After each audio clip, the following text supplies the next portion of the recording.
Joe Johnson, and I don't know. He's getting paid. I think he has one of the top 3 contracts in the league, getting paid over $100 million over 7 years. But he's really not playing like that.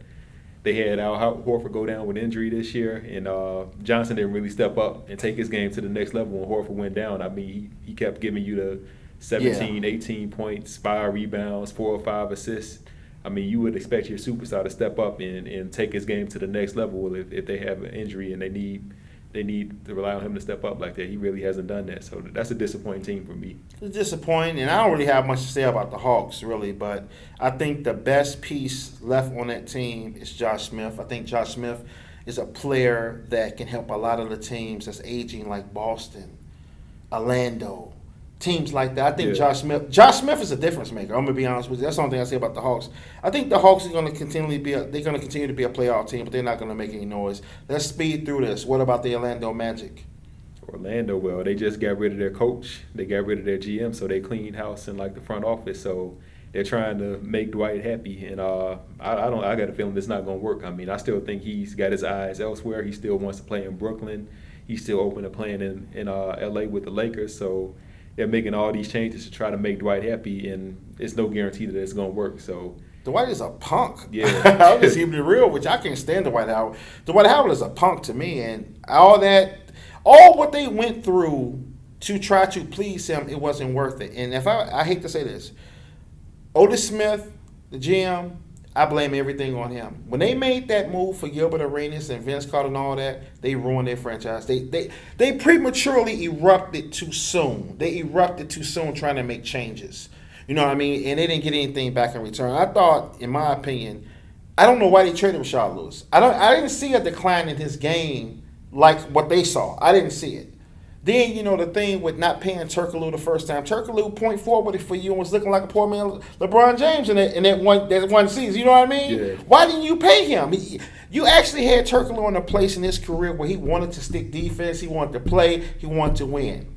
Then you got Vince Carter, you let that go. You gave up Gortat. You gave up a guy that could have made Dwight Howard a better player. I don't get it, and I blame it all on GM. Let's move past them bombs. they bombs. I mean, I'm gonna be honest with you. I'm glad Stan got it, but he's a good coach. So I hope he goes somewhere where he can really get a chance to build him a team from scratch. Memphis Grizzlies. Memphis, they sort of surprised me. I expected them to make another run in the playoffs, but they got a good core. They got Rudy Gay. They still got Zach Randolph, Marc Gasol, Mike Conley's looking like a really good point guard. So they got a lot of talent on that team. They may lose O.J. Mayo. I think he's a restricted free agent, so he may opt to go elsewhere. They may try to trade him again. But they got a nice base of talent, and if they can keep that together, I think they're going to be one of the teams to deal with in the West in the years to come. Yeah, they are. What about Denver? Denver, I mean, they got some nice pieces, but they traded Carmelo last year, so they don't really have that one superstar that they can rely on when it's time to get a basket. They got a bunch of different guys that they rely on to score. So I think that's the one thing they're missing, a go-to guy down the stretch when they really need a basket. They superstarless. Yeah. Like if they have the perfect core, it's like Philly. Philly has the perfect core if you want to bring in a superstar. I like Denver, but the part I don't like about Denver, the youth movement, they have too many guys at the small forward and at the two guard. They have too. I wouldn't have signed Wilson Chandler actually to all that money because I thought what they already had because they had Gallinari, they didn't need Wilson Chandler anymore. Even though Wilson Chandler is one of those he can be at best he could be like a Danny Granger type, Joe Johnson type guy. He's much stronger than those guys. He's a dominant player, but he has a suspect jump shot, and I don't know if I would have gave him a long-term deal. We didn't cover the New York Knicks because that thing over there is a mess to me. I can't wait. I want to hear what you got to say about the Knicks, so I'm not going to cut you. What's your take on the Knicks? Well, I mean, they re-signed Mike Woodson. A lot of people thought they were going to go after Phil Jackson to be the coach to try to come in and try to do something with Carmelo and Amari and some of the big personalities they got. But I like the fact they signed Woodson to come on for next year and the next couple of years. He had them playing well down the stretch. They got some talent on the team, but I just think that Carmelo needs to step up, really. He had sort of a disappointing year. He picked it up down the stretch a little bit, but he needs to be more consistent and give them what they need, like scoring. He needs to step it up on the defensive end. and they got to hope that Amari's healthy. Like, he's had injury issues the last couple of years, his knee, his back. So if Carmelo and Amari are healthy, I think they got a decent start, and they can be a good team going forward. Man, look, let me tell you something, and I'm going to keep it real with you. The Knicks were better before they made the Carmelo Anthony trade. Carmelo Anthony is a great, prolific scorer, one of the best in the game, if not the best as far as tough shots go. But Carmelo Anthony is a guy that you really don't get the assist from him. When you pass him the ball, the assist is dead. He's a ball stopper. He doesn't rotate and pass the ball away, doesn't defend well. He's a guy that can fill you up every night. And it takes more than scoring to win in the NBA.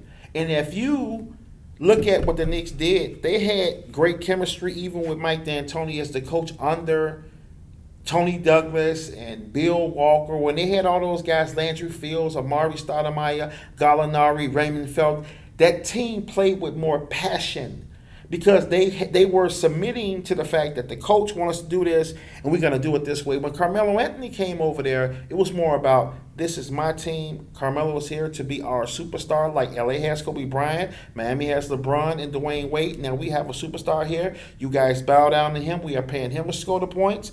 You guys better jump on the floor and bust your mouths open and don't cry for the ball. We're going to bring his associate, Mr. J.R. Smith, over here. He's going to shoot threes. He's going to be our tough guy. Oops, but we forget we signed Amari Stoudemire. Damn, now how do we fit Amari in? Amari was almost MVP with the pick and roll with him and Raymond Felton, but we don't want to pick and roll because Carmelo needs the ball on the other side of the floor. So if we get stuck in a pick and roll, that means our superstar, the guy that's going to fill the seats, is not touching the ball enough, and that blew it up. Yeah. It just destroyed it flat out. So deep down in my heart of hearts, if I go back to what we talked about with the Lakers, I think a trade for Andrew Bynum for Amari Stoudemire and probably Tony Douglas, like a 2 or 3 player trade with LA. LA gets Amari Stoudemire, keep Paul Gasol and Kobe Bryant. The window opens back up for LA.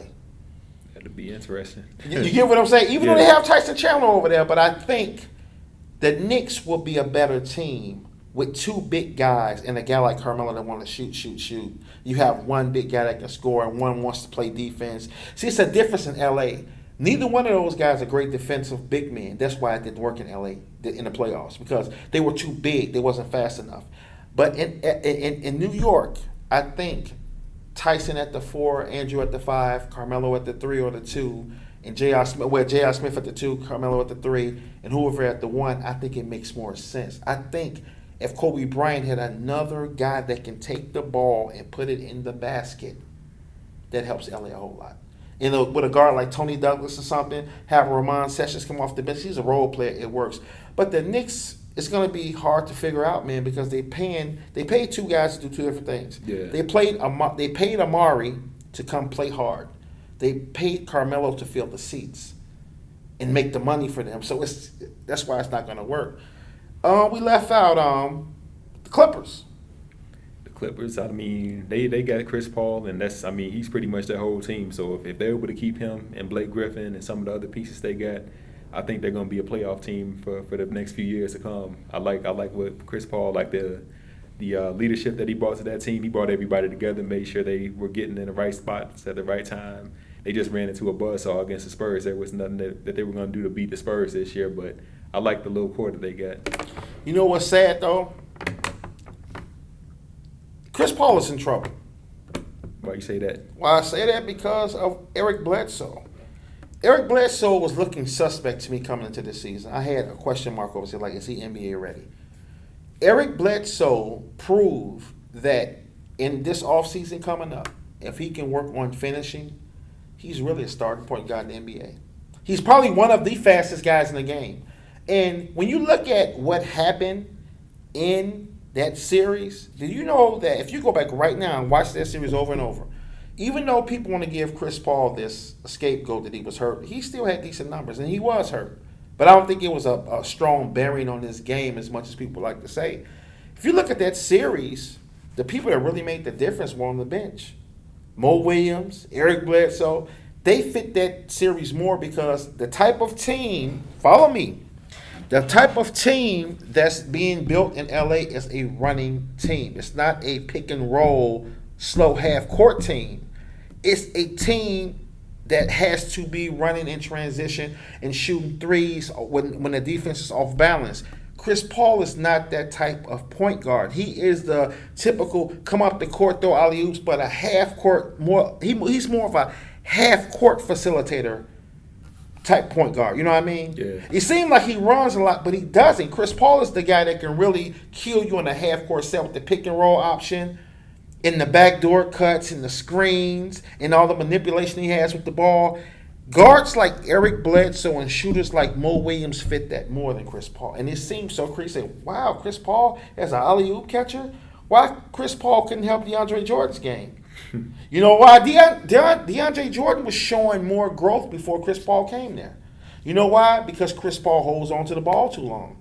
When he gets in a half-court set, it kind of exposes DeAndre Jordan. But before he came there, when DeAndre Jordan before he got that money, when they was doing a little running with Mo Williams the half season, the Clippers looked at actually better. I'm just gonna be honest with you. So I'm not saying that Chris Paul's in trouble. He get his spot took. He won't. I don't know if they paid him yet. Well, I think he still has